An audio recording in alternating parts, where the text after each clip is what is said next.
sutra yang suram. Jadi kalau harir sutra yang jernih, putih jernih, sedangkan kos itu adalah sutra yang berwarna suram.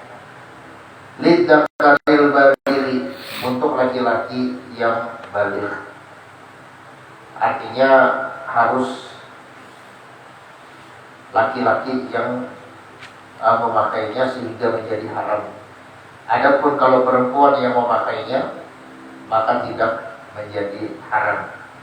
Bagaimana dengan bencong asli, yaitu seorang yang terlahir dengan memiliki dua alat kelamin laki-laki dan alat kelamin perempuan, maka dalam hal ini disamakan dengan laki-laki.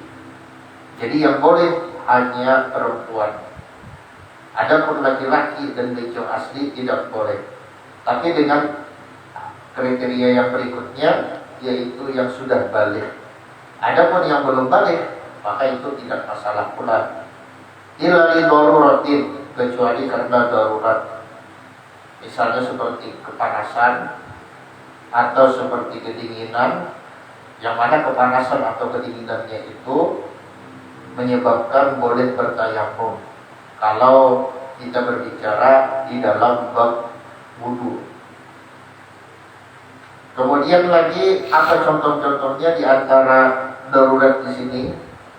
Jadi darurat di sini bukan seperti yang disebutkan di dalam usul fiqh, yaitu keadaan yang mendekati kematian atau keadaan yang bisa membawa kepada kematian.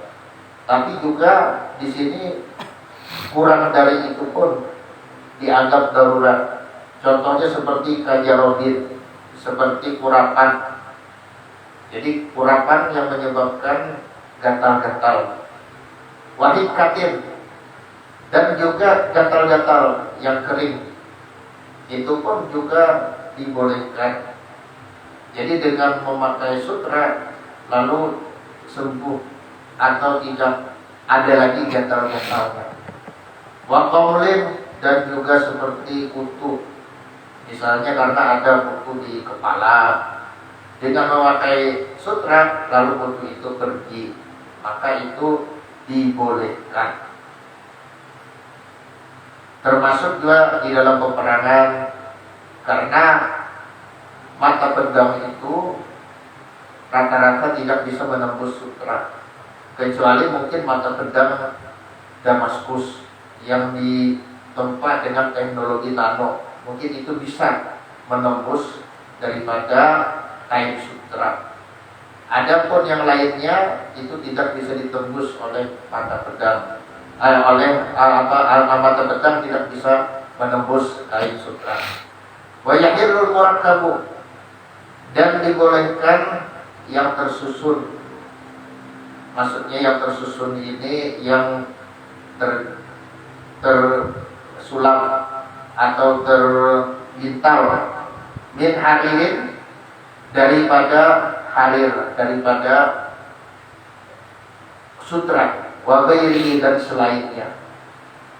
Ini stawaya, apabila keduanya bersamaan, fil wasni, di dalam timbangan.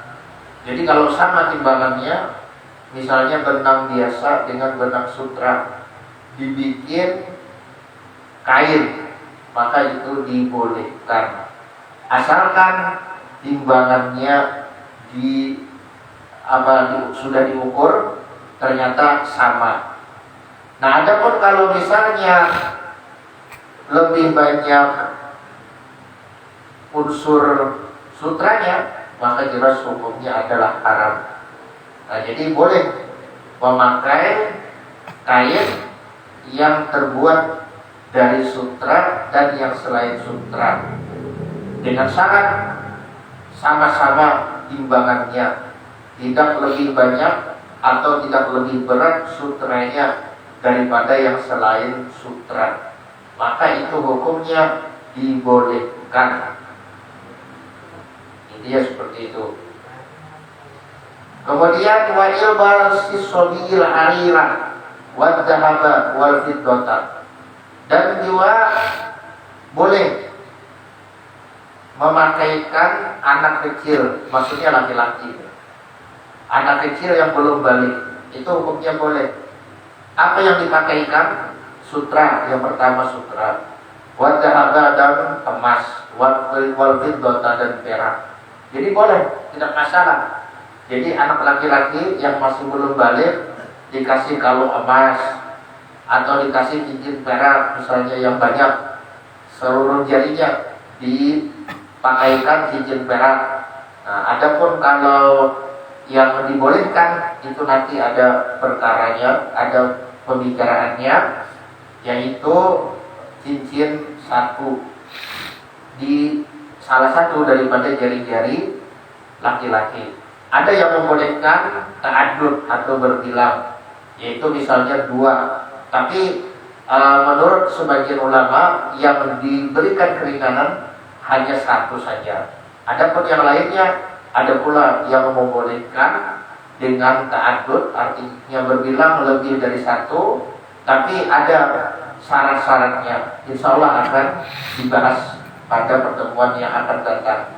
Yang pasti untuk anak kecil boleh saja diberikan pakaian yang terbuat dari sutra, boleh saja dikalungkan atau dipasangkan perhiasan, baik itu kalung ataupun misalnya gelang ataupun cincin dan lain-lain dari emas ataupun dari perak, itu tidak masalah. Jadi yang haram itu adalah laki-laki dewasa, laki-laki yang sudah balik. Adapun yang tidak dewasa, yang belum balik, itu tidak masalah, sekalipun yang memakaikannya adalah orang dewasa. Nah, jadi ini dibolehkan. Ini ibarat seperti apa? Seperti membiarkan anak kecil yang sudah mumayyiz, yang belum balik, menyentuh dan mengangkat Al-Quran tanpa wudhu, maka itu tidak masalah. Bahkan bukan cuma sekedar membiarkan, memberikan Al-Quran, maksudnya mushaf Al-Quran kepada anak kecil yang belum balik tapi sudah mumayyiz tanpa dia berwudhu, itu pun boleh. Nah, sama seperti masalah ini, kalau misalnya anak kecil laki-laki itu belum balik, maka tidak masalah dipakaikan kain yang terbuat dari sutra, baju, celana, atau semuanya terbuat dari sutra. Nah, kenapa? Karena ini adalah merupakan maksudnya kenapa diharamkan untuk laki-laki yang dewasa?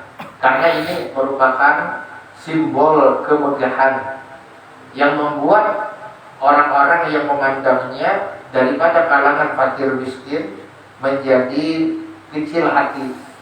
Umpama subhanallah, baju Pak Haji itu dari sutra pasti harganya jutaan, kan seperti itu. Nah, akhirnya anak kecil yang orang kecil, maksudnya yang bukan orang kaya, yang bukan orang beruang, itu melihatkan menjadi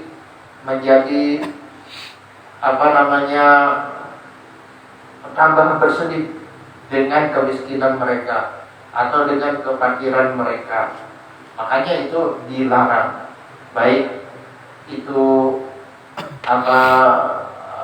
sutra atau itu emas atau perak, kecuali cincin seperti yang akan dibahas nanti, itu dilarang untuk para lelaki. Karena apa? Karena di dalam Islam kaum muslimin itu dididik, diarahkan, diajarkan supaya mereka tidak bermegah-megahan di muka bumi ini. Karena bermegah-megahan di muka bumi ini akan membawa kepada kesombongan, dan kesombongan itu adalah merupakan salah satu daripada sifat Allah Subhanahu wa Ta'ala yang tidak boleh dimiliki oleh makhluknya. Jadi yang boleh sombong, yang boleh takabur itu hanya Allah Subhanahu wa Ta'ala. Adapun makhluk itu tidak boleh sombong, karena sebenarnya kemuliaan sejati, kemuliaan hakiki hanya milik Allah Subhanahu wa Ta'ala. Adapun kemuliaan yang ada pada makhluk ini hanya sementara, Begitu dia sudah ji'un, sudah masuk ke liang lahat, maka kemudian itu pun akan hilang.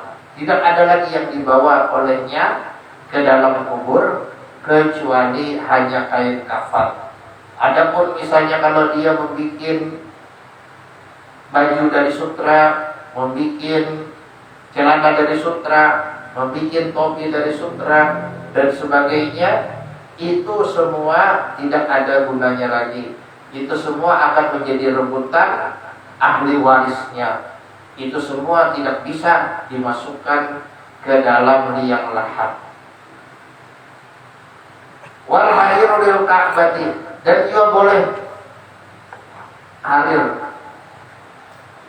Maksudnya apa namanya, sutra tadi, lil ka'bati, untuk Ka'bah. Boleh untuk Ka'bah, tidak masalah. Jadi Ka'bah dikelambui dengan kelambu dari sutra, boleh-boleh saja. Wa tatrifun mu'tadun, dan juga boleh menaruh sutra di tepi pakaian yang sudah terbiasa, maksudnya yang sudah apa namanya, yang sudah banyak dilakukan. Tapi itu ada batasan, tidak mutlak maksudnya.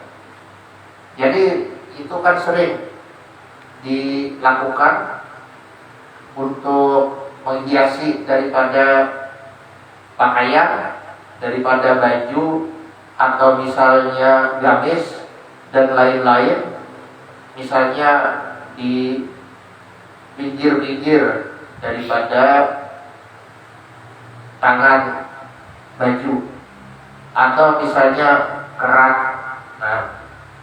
atau di bagian bawah, itu namanya tatrib. Jadi menaruh sutra dijahit di tepi-tepi daripada pakaian, itu namanya tatrib. Itu boleh, tapi ada ketentuannya, yaitu tidak boleh lebih daripada 4 jari, kan seperti itu. Nanti ada tawatatrizun, dan juga tatris.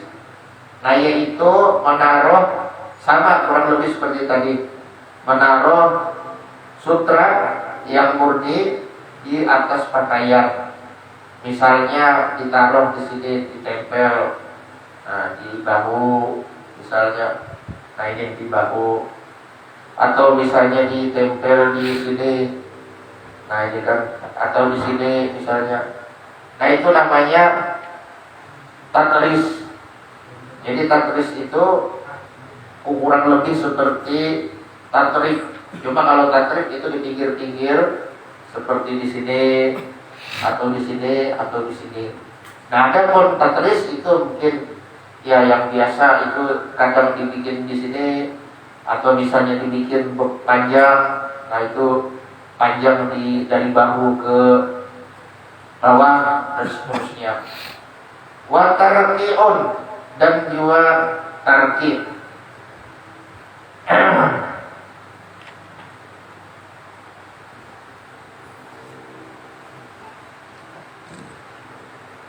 Nah, jadi sama seperti itu juga. Artinya menempelkan daripada apa namanya, kain sutra. Qadru arba'i asabi'ah. Nah, pada kadar 4 jari. Jadi dibolehkan 4 jari. Nah, ada pun kurang dari 4 jari, itu tidak dibolehkan.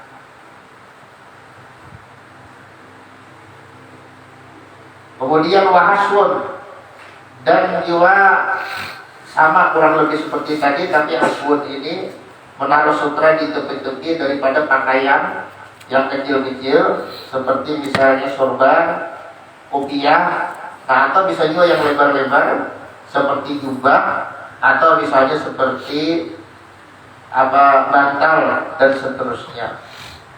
Wahiyatatun, dan juga khiyatatun bihi, menjahit dengannya, dengan benang sutra. Wa khaitu subhatin, dan juga benang daripada tasbih atau yang seumpamanya. Nah, seperti gantungan kunci atau misalnya timbangan dan sebagainya. Nah, itu dibolehkan. Wal julusu alaihi fawqa ha'ilin, dan duduk atasnya. Nah, maksudnya atas sutra, tapi fawqa ha'ilin, di atas penghalang. Jadi kalau misalnya ada permadani dari sutra, itu dibolehkan kita duduk di atasnya, tapi dengan ditaruh sejadah atau sal dan lain-lain yang bukan sutra, itu dibolehkan. Nah, kemudian lagi wa yahrumu 'ala rajuli al-muzaffaru wal mu'asfaru, dan diharamkan atas laki-laki memakai pakaian yang dicelup dengan za'faran atau dengan fosfor, yaitu celupan yang terbuat dari satu tumbuhan yang disebut dengan fosfor. Nah, kalau di wadah kita ini jarang. Jadi ini semua hanya berlaku untuk laki-laki saja. Adapun untuk perempuan itu dibolehkan. Intinya seperti itu. Jadi untuk perempuan tidak masalah, tidak mengapa. Nah, itu kan karena perempuan itu memang diciptakan untuk berhias. Maksudnya untuk para suami mereka. Adapun laki-laki, nah itu tidak perlu berhias di ketika keluar rumah. Kan seperti itu. Artinya laki-laki itu ya bukan tempat perhiasan.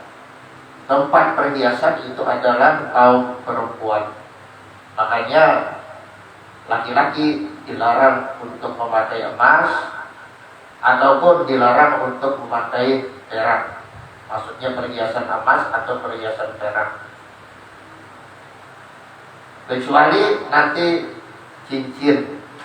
Dan cincin ini pun terjadi perbedaan pendapat tentang yang dua atau lebih sedikit. Nah, ini jadi ada yang memakai ukuran, yaitu ukurannya itu jangan lebih dari 1 miskol, jangan sampai 1 miskol. Artinya boleh kurang 1 miskol, tapi kalau sampai 1 miskol itu tidak dibolehkan.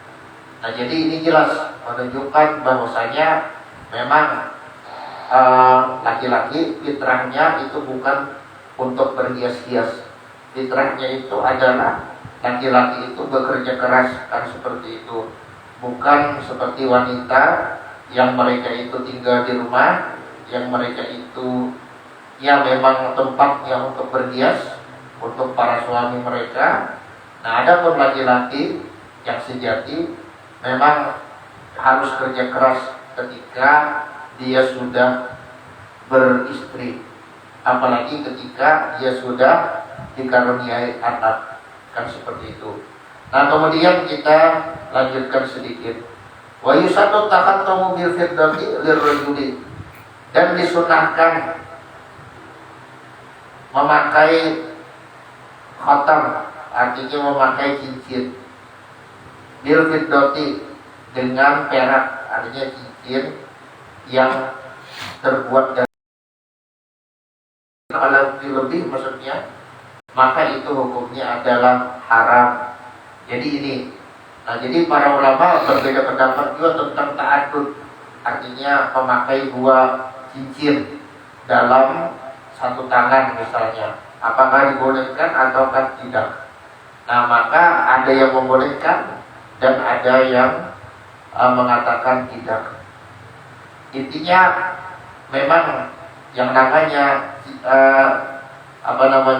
perak itu lebih murah lah harganya dari emas, dan perak itu harganya biasanya setiap masa akan selalu turun dari yang sebelumnya. Kalau dulu 20 miskol emas itu menyamai 200 miskol perak menyamai 20 miskol emas, kan seperti itu. Nah, itu harganya sama. Nah sekarang itu harganya jauh berbeda. Jadi 20 miskol emas itu adalah 85 graman kurang lebih atau 84. Harganya sekarang sekitar mungkin 80 jutaan mungkin untuk 84 atau 85 gram. Adapun perak, nah itu kalau 200 miskol hanya 588 gram, harganya hanya sekitar 10 jutaan atau bahkan kurang. Jadi jauh perbandingannya antara 80 jutaan dengan 10 jutaan. Padahal di masa Rasulullah SAW 20 miskol emas sama dengan 200 miskol perak, itu sama nilainya. Tapi kalau sekarang 20 miskol emas tidak bisa ditukar dengan 200 miskol perak, terlalu murah. Nah jadi terlalu murah. Kenapa? Itu tadi untuk yang 20 miskol emas itu adalah nisabnya emas sama dengan 80 jutaan. Adapun untuk miskol untuk perak 200 miskol itu hanya sekitar 10 juta. Jadi sangat jatuh harga perak. Tapi meskipun harga perak sangat jatuh, tetap itu hukumnya dibolehkan, bahkan disunahkan laki-laki memakai cincin perak. Jadi hanya ini yang dibolehkan, yaitu memakai cincin perak. Dan dua itu sudah ada khilaf, ada yang membolehkan, ada yang tidak membolehkan. Nah adapun selain itu, seperti misalnya jumlahnya banyak, seluruh jari misalnya pakai perak, atau misalnya pakai gelang dari perak, atau misalnya pakai pakai kalung dari perak dan sebagainya dan seterusnya, itu hukumnya tidak diperkenankan. Karena yang namanya perak itu juga termasuk daripada logam mulia, yang mana sekalipun kemuliaannya atau kemegahannya di bawah emas, tapi tetap ia adalah merupakan salah satu daripada logam mulia yang di zaman dulu sangat dibanggakan. Nah kemudian di mana yang sunnah itu? Jadi kesunahan ini ada syaratnya, yaitu fil khinsiri, yaitu di jari jari kelingking. Nah kan seperti itu, baik kanan ataupun kiri. Nah baik kanan ataupun kiri. Nah itu adalah yang paling afdol. Nah itu. Kemudian wal yumna afdolu, dan yang kanan itu lebih afdol. Wa yukrahu nuzulu sawbi minal ka'baini, dan dimakruhkan menurunkan pakaian daripada dua mata kaki. Wa yahrumu lil khuyala'i, dan diharamkan untuk niat kesombongan. Jadi yang haram itu hanya dengan disertai niat kesombongan. Adapun kalau tidak disertai niat kesombongan, maka itu tidak haram. Nah jadi istilahnya yang afdol, yang sunnah memang memakai gamis, memakai takih, sarung ataupun celana dan lain-lain di atas mata kaki, itu hukumnya adalah sunnah. Tapi kalau misalnya tidak di atas mata kaki, melainkan diulurkan ke bawah mata kaki, bagaimana? Apakah haram?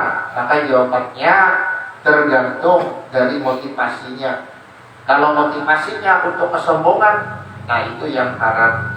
Tapi kalau motivasinya bukan untuk kesombongan, maka itu tidak diharamkan.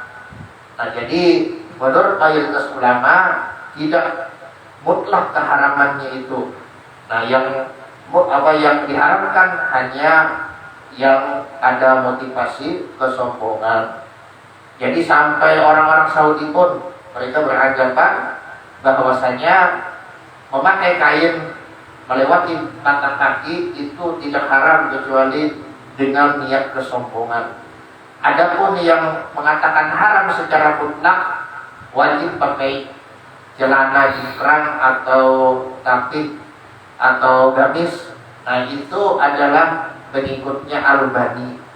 Jadi pengikut Albani ini lebih keras lagi dari induknya. Jadi kalau induknya itu para ulama Saudi, nah itu kan mereka sama sekali tidak mengatakan bahwa menurunkan pakaian daripada kedua mata kaki itu haram secara mutlak. Makanya imam-imam di sana banyak yang pakai gamis ternyata menutup mata kaki. Nah, termasuk juga para fakihnya, para dai-nya, para pejabatnya, raja, pangeran dan sebagainya. Nah, lihat saja, perhatikan saja, mereka pun juga memakai gamis yang menutupi mata kaki. Hampir jarang dari pembesar-pembesar Saudi yang memakai gamis cingkrang, kan seperti itu. Nah, lalu yang mengatakan haram secara mutlak itu siapa? Nah, itu adalah Albani dan pengikut-pengikutnya. Nah, jadi tidak semua kelompok Albani itu, maksudnya orang-orang yang seperti Albani itu mengharamkan celana atau gamis ataupun sarung yang melewati mata kaki secara mutlak. Jadi ini kelompok Albani yang agak keras, sama seperti misalnya yang berkaitan dengan bilangan tarawih. Nah, kalau yang di Saudi itu tetap 20 rakaat, di mana-mana TV Saudi, baik itu siaran Makkah, siaran Madinah, tarawihnya semuanya 20 rakaat. Tapi kalau Albani, nah itu tarawihnya hanya 8 rakaat, 3 rakaatnya witir, kan seperti itu. Nah, kemudian misalnya masalah bersedekah, nah itu kalau orang-orang Saudi tetap seperti ini juga biasa seperti ini. Nah, tapi kalau Albani dan pengikutnya, nah mereka bersedekahnya seperti ini, memakai riwayat yang syad.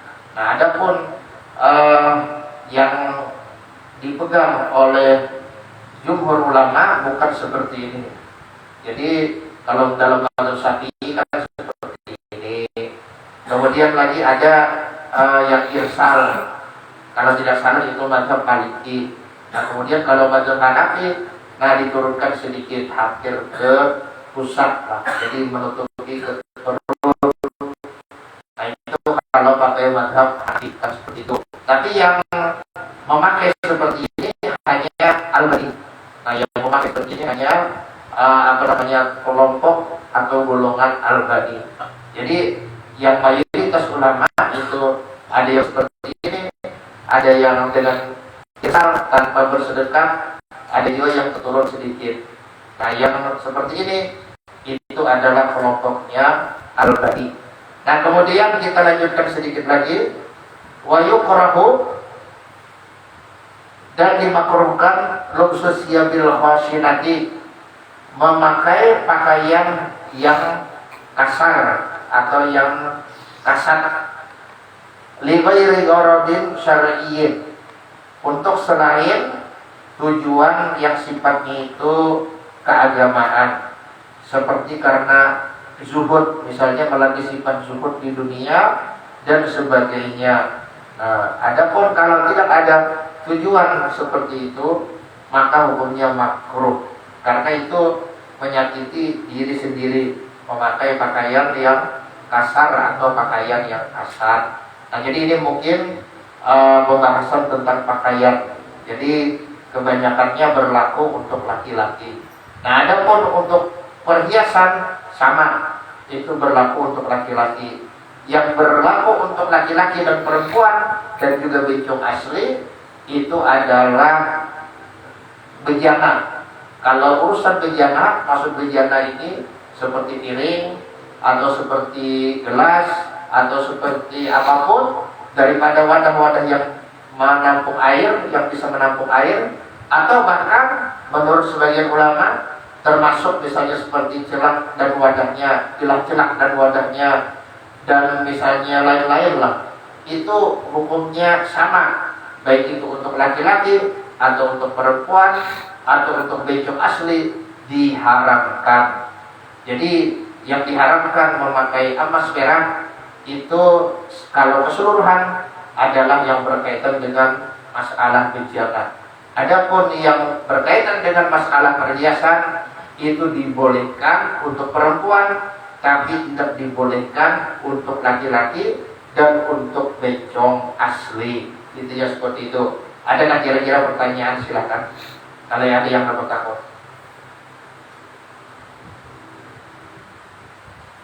Ada nggak kira-kira pertanyaan?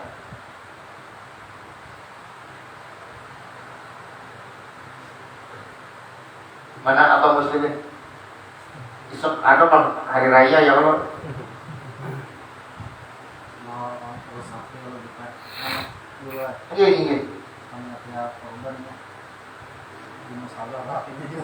Iya. Iya.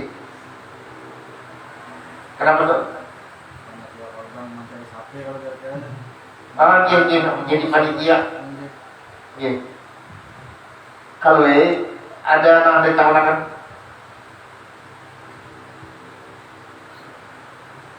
Iya. Iya. Ada gitu sebab. Jadi ini tarki ini tambalan. Nah ini tadi ulun tadi ingat arti yang pasnya. Jadi untuk tatrik itu menempelkan di pinggir, kalau tatris, nah itu menempelkan di tengah-tengah lah. Nah ini bukan di pinggir-pinggir. Kalau tarki menambal. Jadi misalnya kain ini berlubang, misalnya di sini, lalu ditambal dengan menggunakan sutra. Nah itu dibolehkan kalau kadarnya 4 jari. Karena ini banyak istilah-istilahnya yang yang agak asing, seperti istilah tatrib, kemudian tatris, tarkib. Nah kemudian tadi ada muzaffar dan mu'asfar. Tapi muzaffar itu sudah jelas, yaitu kain yang dicelupkan dengan za'far. Adapun mu'asfar adalah kain yang dicelupkan dengan celupan yang berasal dari tumbuhan usfur. Nah ini tumbuhan yang mungkin sejenis bidara. Nah itu ada mirip-mirip dengan bidara. Ya, silakan.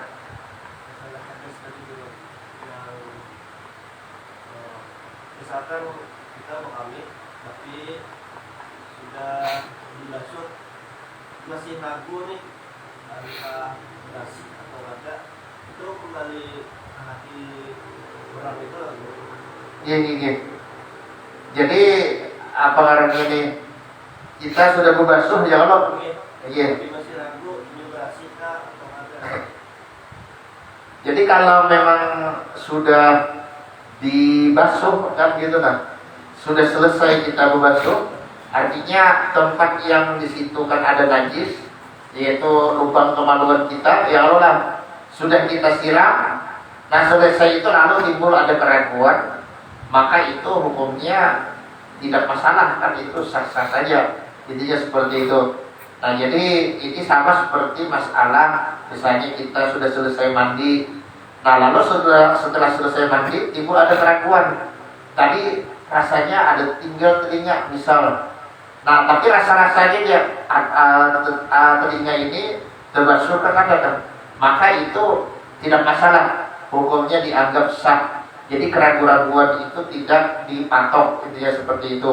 Nah sama seperti misalnya mandi atau wudu sama. Kalau sudah selesai, nah itu sudah mudiyuha ala syihah. Karena al aslu fil ibadah mudiyuha ala syihah. Artinya hukum asal di dalam ibadah itu adalah berlalunya ibadah itu atas keabsahan. Jadi kalau misalnya kita melakukan suatu ibadah atau suatu perintah dari Allah Subhanahu wa taala, nah itu kita kita meyakini bahwasanya sudah selesai itu suatu pekerjaan atau suatu ibadah dengan keabsahan. Nah itu adalah suatu keyakinan. Kalau timbul ada keraguan, maka keraguan itu akan kalah dengan keyakinan. Intinya seperti itu.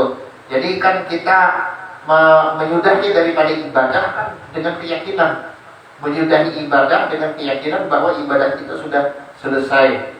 Kita menyudahi sholat dengan keyakinan bahwa sholat itu memang kita kerjakan sesuai dengan ketentuannya, sesuai dengan syarat-syaratnya dan rukun-rukunnya semua lengkap, kan seperti itu. Kita menyudahi daripada mandi wajib antara kita sudah meyakini bahwasanya mandi wajib kita sah, seluruh tubuh kita diliputi oleh air.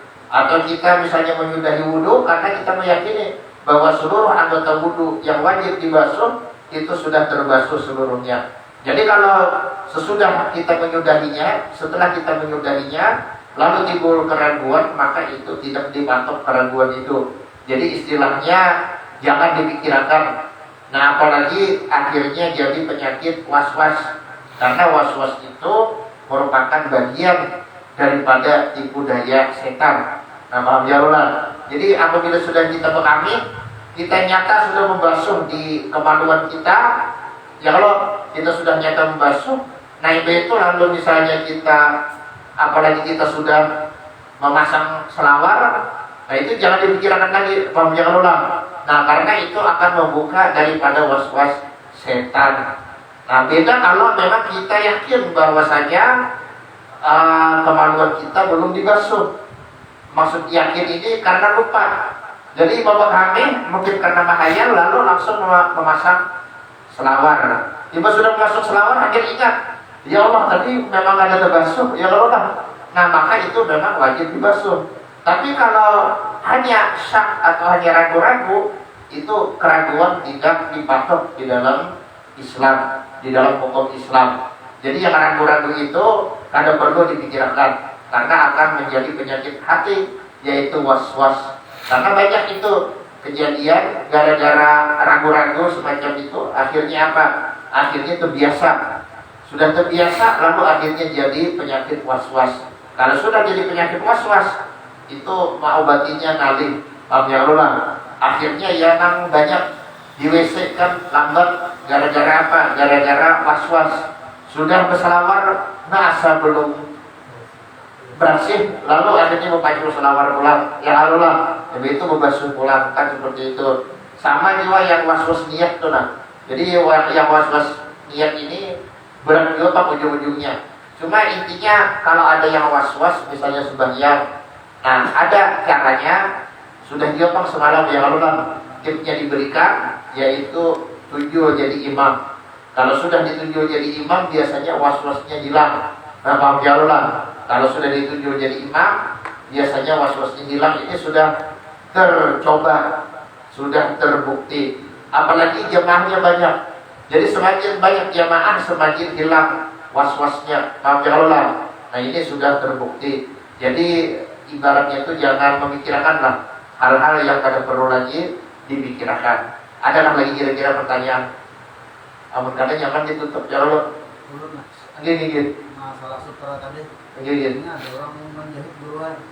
Seni sutra aja. Harganya yang asli itu juga Sibo, Baju. Yang ada itu angka setengah. Tapi kadarnya 50-50 tuh. Yang kayak sutra lawan kada. Kalau sama itu kada apa-apa. Kalau kadarnya sama itu ada apa? Umpamanya 65 6 sutra, 6 ada 35 Pak. Sutra 65. Nah, itu yang ada boleh. Banyak sutranya lah. Jadi harus istilahnya sama kan seperti itu. Ini ada yang menjahit lagi di rumah Pak. Seni sutra aja. Tapi itu sutra asli lah karena ini banyak juga ini kain disambar kurang sutra padahal lain sutra. Ini sama kayak swasta. Swasta itu limbah ditakuni bubuhan ahli pamasan. Ternyata tadi ada emasnya. Nah itu khususnya yang dari Kabupaten Banjar itu banyak yang menjual swasta. Ternyata sedikit-sedikit karena unsur emas itu ada semacam apakah ngarannya bubuhan pamasan tuh ada kekisah semalamnya lawas kalau sudah bubuhan keamasan kan gitu nah. Jadi banyak istilah-istilah yang sebenarnya sudah ada sesuai lawan kenyataannya. Ibaratnya itu disambar sutra, ternyata bukan sutra. Disambar suasa, kan suasa itu kan ada unsur emasnya. Ternyata apa? Ternyata tidak ada unsur emasnya. Kuningannya itu ada semacam apakah gitu nah, semacam apa tembaga kah, apakah garamnya itu kada paham jolon. Nah itu bubuhan keemasan itu yang paham. Nah, jadi kalau 50-50 itu boleh. Adapun kalau misalnya 30 60 apa 30 70 misalnya 70 sutra ya kalau lain, atau jangankan 51 aja, 5149 misal. Kalau jelas 5149 itu tidak bisa. Jadi maksimal harus sama maksimal. Tapi yang bagus lagi itu kada sama, yang bagus lagi lebih dikit lagi. Misalnya 60 yang bukan sutra, 40 yang sutra. Nah, ya Allah. Nah, intinya itu tuh. Nah, jadi murakab ini maksudnya yang bercampur antara sutra dan bukan sutra. Nah, cuma harus ditimbang. Kalau misalnya sutranya lebih banyak itu haram. Kalau misalnya yang selain sutra lebih banyak itu sangat halal kan gitu kan. Nah, karena apa? Karena yang di tengah-tengah yang 50-50 itu sudah halal. Nah, mau jauh lah intinya itu tuh. Ada lagi kira-kira pertanyaan? Amun kada zaman ditutup ya Allah. Karena tadi ulun waktu sampai ke sini masih sakit parut. Nah, intinya itu nah. Mungkin karena masuk angin, cuma alhamdulillah Pak sudah berkurang. Cuma ini amun lawas-lawas bisa terkantut ulun ya Allah. Ada yang kira-kira lagi pertanyaan? Amun gereja nyaman ditutup ya Allah. Ada yang pertanyaan lagi? Nah, karena ada pertanyaan lagi, ulun mohon diri. Kalau misalnya ada salah dan khilaf, ulun mohon maaf. Ya ulun kita berdoa.